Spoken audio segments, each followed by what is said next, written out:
धुळ्याचे खासदार शोभा बच्छाव यांची ऑडिओ क्लिप व्हायरल, यानंतर विरोधकांची टीका।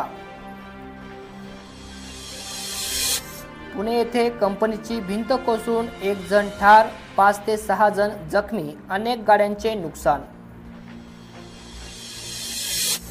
मनसे अध्यक्ष राज ठाकरे नाशिकमध्ये दाखल। विधानसभा उपाध्यक्ष नरहरी झिरवाळ यांचा मला पाठिंबा, ते महायुतीतील घटक, असे आमदार किशोर दराडे यांचे वक्तव्य। चंद्रपुरात मेघगर्जनेसह पावसाची जोरदार हजेरी। धुळ्यात झालेल्या पावसामुळे क्यू माइन क्लबला तलावाचे स्वरूप। जळगावच्या चोपड्यात पाणीपुरी खाऊन विषबाधा झालेल्या रुग्णांची तब्येत आता स्थिर।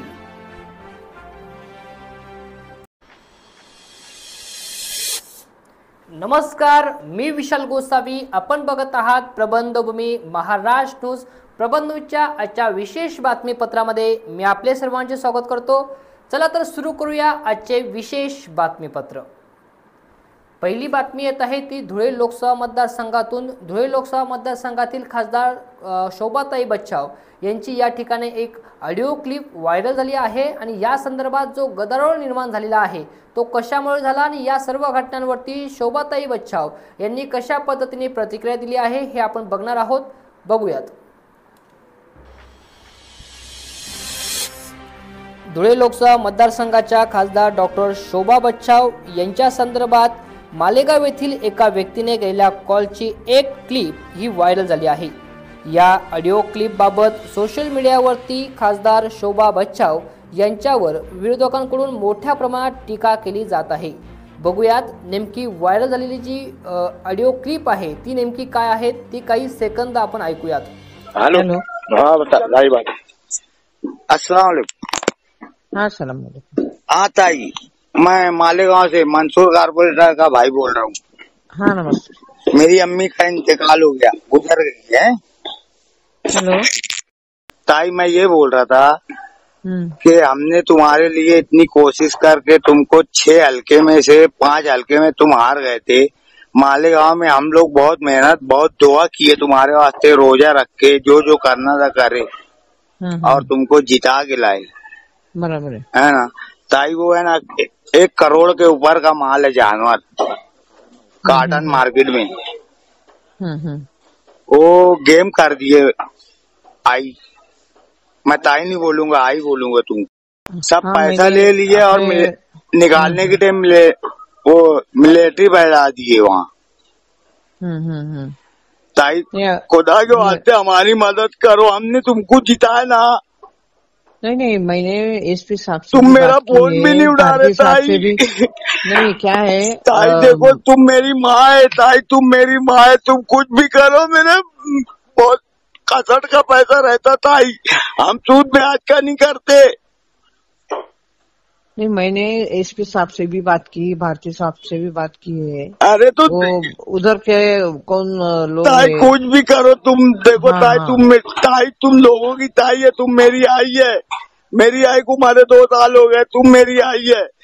बहुत मेहनत का पैसा रहता आई, करोड़ों रुपये का माल जमा कर लिए वो लोग। और हमारा इस्लाम धर्म का काम है ना, वो हम गुना थोड़ी कर रहे। कौन से लोगों ने माल जमा किया? वो मिलिट्री बैठी ना वहाँ कॉटन मार्केट में। कॉटन मार्केट में? हाँ।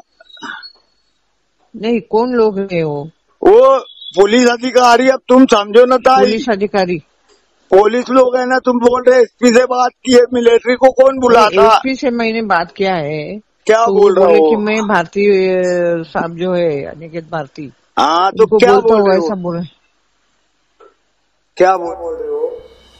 या संदर्भात ही ऑडिओ क्लिप व्हायरल झाली होती। यानंतर विरोधकांनी या मोठ्या प्रमाणात खासदार शोभा बच्छाव यांच्यावरती टीकास्त्र सुरू केलेला आहे। याबाबत शोभा बच्छाव यांनी स्पष्टीकरण दिले असून संबंधित व्यक्तीने काही अडचण सांगण्यासाठी कॉल केल्यानंतर मी तो स्वीकारला, मात्र त्याची कोणती अडचण होती याबाबत वारंवार विचारणा करून देखील त्याने कुठलीही स्पष्टीकरण दिले नाही। तसेच याबाबतची टीका ही कोणाकडून होत आहे हे आपणास माहिती असून मी त्यावर भाष्य करणार नाही असे सांगत खासदार शोभा बच्छाव यांनी या ऑडिओ क्लिपच्या विषयावरती पडदा टाकण्याचा प्रयत्न केला आहे. बघूयात या दरम्यान बोलताना खासदार डॉक्टर शोभा बच्छाव काय म्हणाले ते. क्लिप व्हायरल होते आहे, तुमचा निषेध केला जातो आहे, व्हायरल होते आहे क्लिप. एका जो काही जनावरांचा कसाई आहे त्याच्या संदर्भात तुम्हाला फोन आलेला आहे, तुम्ही त्याच्याशी बोलणं करताय, त्या संदर्भात आपली भूमिका काय आहे? आता असं आहे, मतदारसंघातले जे काही मतदार आहेत ते त्यांचे विविध जे काही प्रश्न असतील, ज्या काही मागण्या असतील, जे काही समस्या असतील त्या संदर्भामध्ये फोन करत असतात. त्याच पद्धतीने हा देखील फोन आला आणि फोन आल्यानंतर मी त्यांना सांगितलं की तुमचा प्रश्न काय आहे. त्यांनी सांगितलं की बाबा ते काहीतरी कॉटन मार्केटमध्ये काही माल आलेला आहे आणि ते सोडवला जात नाही. तर मी त्यांना म्हटलं की कसला माल आहे, काय आहे, मला तुम्ही पूर्ण माहिती द्या. पण ते देत नव्हते. आणि मग मी म्हटलं मी SP साहेबांशी बोलते, तिथे जे काही पोलीस अधिकारी आहेत त्यांच्याशी बोलते, कारण काय प्रश्न आहे तोच न समजल्यामुळे मी सातत्याने विचारत होते आणि त्या संदर्भामध्ये मी बोलले. कारण काय असतं की अनेक काही रुग्ण असतात, काही ऍक्सिडेंट असतात, असे पण फोन येतात, आपल्याला ते फोन उचलावेच लागतात. सोशल मीडियावर तुमच्यावर मोठ्या प्रमाणात टीका होत आहे या संदर्भात. नाही, सोशल मीडियावरती जे काही टीका करणारे आहेत ते आपल्या सगळ्यांना माहिती आहे की कोण टीका करणारे आहे. तर मी त्याच्याबद्दल काही भाष्य करणार नाही. परंतु मला तर लोकप्रतिनिधी या नात्याने जे काही जनतेचे प्रश्न आहेत ते सोडवण्याच्या संदर्भामध्ये मला म्हणजे संबंधित जे काही डिपार्टमेंट असेल, मग ते कलेक्टर ऑफिस असेल, पोलीस कमिशनर असेल, महानगरपालिकेचे कमिशनर असतील, जिल्हा परिषदेचे CO असतील, तर त्यांनाच मला सांगावं लागेल. कारण समोरून जर माहिती मिळत नसेल तर मी त्यांच्याकडूनच माहिती घेईल ना, आणि त्या पद्धतीने जे काही नियमाप्रमाणे असेल त्याप्रमाणे कारवाई करायला सांगेल.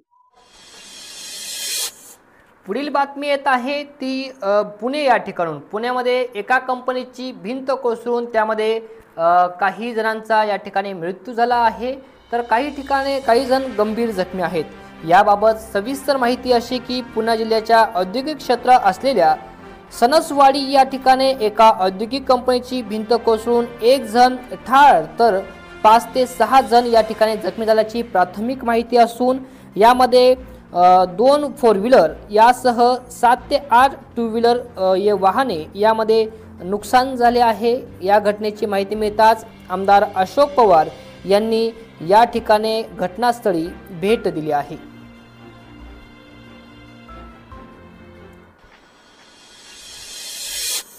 पुढील बातमी येत आहे ती नाशिकमधून. नाशिकमध्ये मनसेचे प्रमुख राज ठाकरे हे आता दाखल झाले आहेत. यामध्ये आपण बघितलं तर नाशिकच्या त्र्यंबकेश्वर येथून पंढरपूरकडे प्रस्थान होणाऱ्या संत निवृत्ती महाराज पालखी सोहळ्यास राज ठाकरे उपस्थित राहणार आहेत. उद्या संत निवृत्ती महाराजांच्या पालखीचे पंढरपूरकडे दुपारी प्रस्थान होणार आहे. त्या कार्यक्रमासाठी नाशिक या ठिकाणी मनसेचे अध्यक्ष राज ठाकरे हे आता दाखल झालेले आहेत.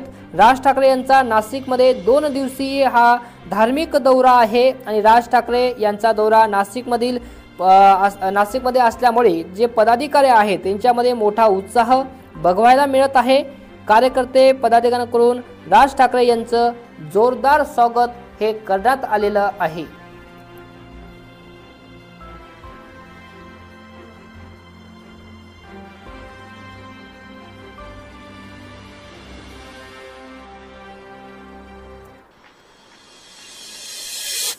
पुढील बातमी येत आहे ती नाशिकमधून.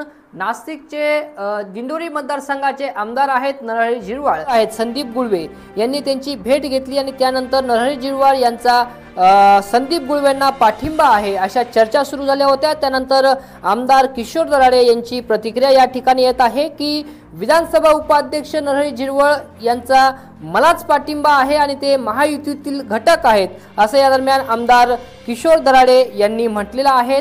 बघूयात या दरम्यान काय म्हणालेत किशोर दराडे. मुळात नरहरी झिरवाळ साहेबांनी उघड पाठिंबा गेला नाही. कोणी मतदार जर एखाद्याकडे गेलं त्याला सांगता आम्ही तुमच्याच बरोबर, ही राजकारणाची पद्धत असते. त्याच्यामुळे ते आमच्या युतीतले उमेदवार असल्यामुळे ते उभाटाला पाठिंबा करू शकत नाही. सभापती महोदय आमच्या सत्तेमध्ये येते असल्यामुळे हा फक्त त्यांनी म्हटलं आहे बा तुम्हाला, पण ॲक्च्युअल ते त्यांच्याबरोबर नाही. पुढील बातमी येत आहे चंद्रपुरातून। चंद्रपुरात मेघगर्जनेसह पावसाने जोरदार हजेरी लावली। आठवडाभरापासून हुलकावणी देणाऱ्या मान्सूनपूर्व पावसाने चंद्रपूर जिल्ह्यात बुधवारी सायंकाळी मेघगर्जनेसह पावसाने हजेरी लावली आहे। पुढच्या 48 तासामध्ये मान्सूनचे आगमन होण्यासाठी अनुकूल परिस्थिती आहे असा अंदाज हवामान विभागाने वर्तवला आहे। असे घडल्यास शेतकऱ्यांसाठी मोठे आशादायी ठरणार आहे। यंदा मान्सूनपूर्व पावसाचा अंदाज चुकला, यामुळे शेतकरी पेरणीपूर्व मशागतीची कामे करून पावसाची वाट पाहत आहेत। बुधवारी जिल्ह्याच्या काही भागात ढग दाटून सायंकाळी हलक्या सरी ह्या ओसरल्या होत्या। त्याचबरोबर मेघगर्जनेसह मान्सूनपूर्व पावसाने हजेरी लावल्याने शेतकऱ्यांच्या आशा आता प्रलंबित झाल्या आहेत।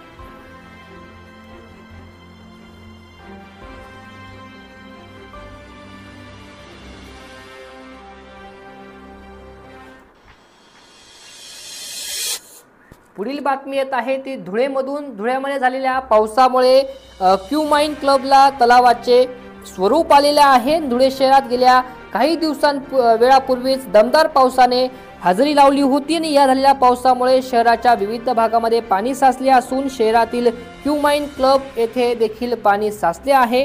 क्यू माइन क्लब येथे सायंकाळच्या वेळी 100 ते 150 खेळाडू हे बास्केट, कबड्डी, व्हॉलीबॉल खेळण्यासाठी येत असतात। मात्र मोठ्या प्रमाणावर पाणी साचल्याने या परिसरात तलावाचे स्वरूप आलेले आहे। यामुळे विद्यार्थ्यांची मोठी गैरसोय या दरम्यान पाहायला मिळत आहे। या ठिकाणी पाणी साचत असल्याबाबत वारंवार सांगून देखील महापालिका प्रशासनाकडून कोणतीही उपाययोजना करण्यात आली नाही, अशी माहिती या ठिकाणी काम करणाऱ्या कोच यांनी दिली आहे। बघूयात या दरम्यान जे प्रशिक्षक आहेत अकिल शेख हे काय म्हणालेत। काय सांगाल, क्यू माइन क्लब परिसरात पाणी साचलं आहे, दरवेळेला अशी परिस्थिती असते का? हो, दरवेळेस असतं। जसं पाऊस पडला का फुल तो आपलं दरवेळेस असतं। याच्यात पाऊस आला की पुरं ती ग्राउंड मध्ये फुल पाणी असतं, कारण की नाली साफसफाई केलेली नाही। नालीची जर साफसफाई केली तर पाणी तर थांबणार नाही, पण ते नगरपालिका आमच्याकडे लक्ष देत नाही। जर खेळाडूंचे सराव हे होतात। आता सध्या पोलीस भरती सुद्धा प्रॅक्टिस चालू आहे। पोलीस भरतीला सुद्धा इथं पोरं प्रॅक्टिस करतात, ते गोळा फेकतात, काही लांब उडे उंचडे सर्व करतात। आणि तर जवळजवळ इथून बास्केटबॉल, व्हॉलीबॉल, खो खो जवळजवळ 100 ते 200 पोरं आपले याच्यात झालेले आहेत। काही नॅशनल झालेले आहेत, काही सर्व्हिसला लागलेले आहेत, नोकरी लागलेले आहेत। याच्यामध्ये काय मागणी आहे आपली? आमची मागणी इतकी ज्या नालीची पूर्ण साफसफाई करावी, ग्राउंडला काही थोडं माती जर आणून दिली आणि ग्राउंडची साफसफाई केली तर अति उत्तम राहणार। पुढील बातमी येत आहे ती जळगाव जिल्ह्यातून। जळगावच्या चोपड्यामध्ये पाणीपुरी खाऊन विषबाधा झाल्याची मोठी बातमी या ठिकाणी आता आपल्या हाती येत आहे। चोपडा तालुक्यातील आदावड परिसरात असलेल्या चांदनीस कळमगाव पिंपरी या गावातील नागरिकांनी बाजाराच्या दिवशी पाणीपुरी खाल्ल्याने त्यांना उलट्या, मळमळ, ताप व जुलाबचा त्रास होऊ लागल्याने आडावद येथील प्राथमिक आरोग्य केंद्र, उपजिल्हा रुग्णालय चोपडा, जळगाव व खासगी रुग्णालयात उपचारासाठी दाखल करण्यात आले होते। रात्री सर्वांना वैद्यकीय अधिकाऱ्यांनी उपचार केल्याने रुग्णांना होणाऱ्या त्रासामध्ये देखील आराम मिळाला। आता रुग्णांची तब्येत स्थिर असून सकाळी तालुका वैद्यकीय अधिकारी यांनी उपजिल्हा रुग्णालयात येऊन रुग्णांची विचारपूस केली। वेगवेगळ्या ठिकाणी उपचार घेणारे एकूण 80 रुग्ण आहेत। सगळ्यांची तब्येत स्थिर असल्याचे व ज्या गावातील रुग्ण आहेत त्या गावामध्ये आरोग्य विभागाची टीम, आशा सेविका यांच्यामार्फत सर्वे करण्यात येत आहेत। त्यांना त्रास होत असेल तर त्यांनी तात्काळ उपचार घेण्यात यावेत, अशा सूचना देखील तालुका वैद्यकीय अधिकारी प्रदीप लासूलकर यांनी या दरम्यान सांगितले आहे। बघूयात या दरम्यान बोलताना डॉक्टर प्रदीप लासूकर काय म्हणाले ते।